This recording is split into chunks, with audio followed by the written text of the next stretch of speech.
Sébastien Farran s'est confié dans les colonnes du Point ce mardi 30 avril.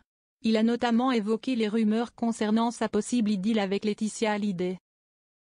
Le 6 décembre 2017, la mort de Johnny Hallyday a été annoncée, laissant derrière lui une famille et des fans endeuillés.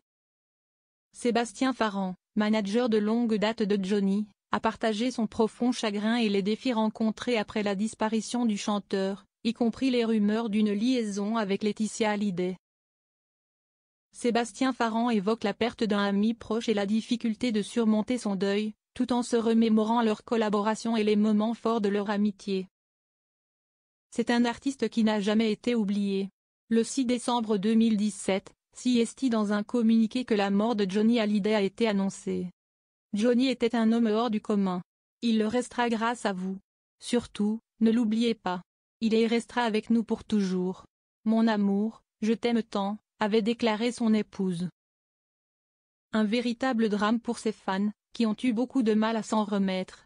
Côté vie privée, le rocker partageait la vie de Laetitia Hallyday, avec laquelle il a adopté 2 filles, Jade et Joy. Dans sa vie professionnelle, il pouvait compter sur la présence de Sébastien Farran, son manager. Tous deux étaient très proches et c'est dans les colonnes du Point ce mardi 30 avril qu'il a fait des confidences. Johnny Hallyday et Sébastien Farran ont longtemps travaillé ensemble. Ainsi, le manager a également noué des liens avec Laetitia Hallyday, qu'il avait l'habitude de côtoyer pour la carrière du rocker. Toutefois, à la mort du chanteur, de nombreuses rumeurs ont vu le jour, indiquant qu'ils avaient une histoire d'amour. J'ai vécu des incarcérations d'artistes, je suis habitué à des situations très compliquées, mais là c'était invivable, a d'abord confié Sébastien Farran. Les terroirs concernant sa possible idylle avec la femme du chanteur l'ont aussi énormément impacté. En plus, des journalistes ont fabriqué une histoire totalement fausse entre moi et Laetitia. Et je souffrais d'avoir perdu Johnny, a-t-il déploré avant de poursuivre, j'ai mis 3 ans à me remettre. Sébastien Farran, un décès dont il ne se remettra jamais. En plus de devoir faire face à des rumeurs infondées, Sébastien Farran a perdu l'un de ses amis les plus proches. Je souffrais. Jusqu'à la dernière minute, je ne voulais pas accepter que Johnny puisse mourir, car je voulais continuer de travailler avec lui, a-t-il confié. Les 2 hommes s'étaient entretenus quelques jours plus tôt et Johnny Hallyday semblait bien décidé à ne pas mettre sa carrière en pause. 10 jours avant qu'il nous quitte, on parlait de la prochaine tournée, révèle le manager qui ajoute ensuite, j'ai le sentiment d'une histoire avortée. Son ami de longue date, Sébastien Farran ne l'a jamais oublié. Je pense très souvent à lui.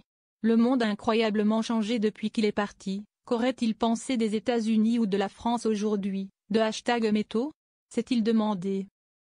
Lors de cette interview, Sébastien Farran est également revenu sur le début de son amitié avec Johnny Hallyday. Il m'a demandé d'être son manager en mars 2012, j'avais 41 ans, a-t-il déclaré avant de poursuivre. Johnny était une des personnalités lancées par RTL, la radio dirigée par mon grand-père et mon père. Le rocker n'avait jamais fait appel à un manager et il a fait confiance à Sébastien Farran pour faire décoller sa carrière à nouveau. Si le but initial était totalement professionnel, les 2 hommes sont ensuite devenus très amis. À l'époque, j'avais quelques démons identiques aux siens, notamment l'alcool.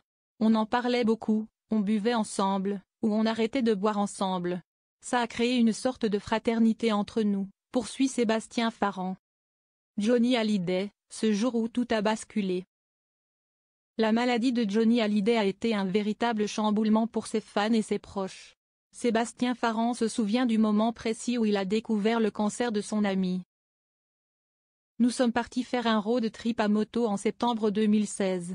Il avait un check-up en rentrant et, là, il s'est rendu compte qu'il avait un cancer, a-t-il expliqué.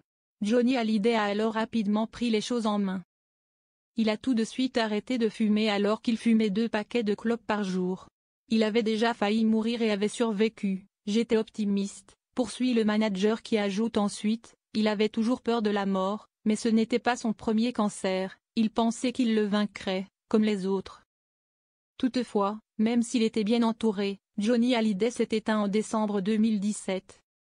Le jour de la mort du rocker, Sébastien Farran se souvient avoir quitté Marne-la-Coquette à 20h, je regardais un film chez moi quand Jean-François Piège m'a appelé vers 22h en m'annonçant que c'était fini, lorsque Laetitia demandait à me voir.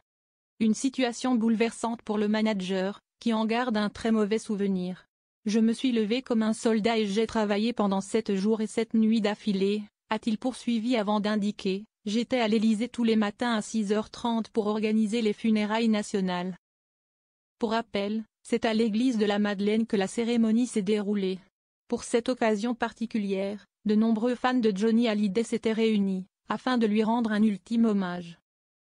Artiste emblématique, le chanteur a marqué les esprits durant de nombreuses années, avec des chansons mythiques.